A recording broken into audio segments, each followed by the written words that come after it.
Hello সবাইকে। সামনেই পুজো চলে এসেছে, কেনাকাটা তো করতেই হবে। তো আমার বেশ কয়েকটা পাঞ্জাবির এবছরের দরকার ছিল। তো পাঞ্জাবি কিনতে আজকে চলে গেছিলাম। কোথায় গেছিলাম দেখাচ্ছি তোমাদেরকে, তার আগে এখানকার পরিবেশটা দেখো।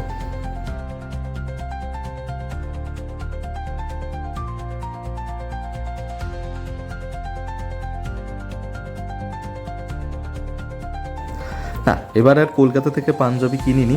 আমি চলে গিয়েছিলাম শ্যামনগরে, ওদের ওখানে একটা দোকান রয়েছে। প্রচুর কালেকশন ছিল, ওরা নিজেরাই এখানে তৈরি করে আর বিক্রি করে। ওখানে বেশ কিছু এক্সক্লুসিভ কালেকশন ছিল পাঞ্জাবির। তোমাদেরকে দেখাই, ভেতরটা দেখো। চোখ ধাঁধানো সব পাঞ্জাবির কালেকশন রয়েছে এখানে।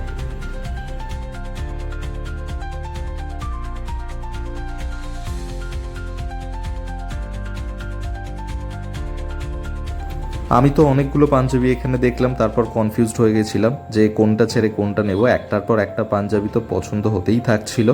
তো যাই হোক, ফাইনালি বেশ কয়েকটা পাঞ্জাবি সেখান থেকেই বাছাই করলাম।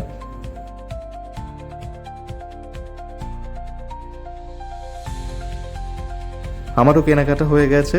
কি কি পাঞ্জাবি কিনলাম পরে তোমাদেরকে দেখাবো।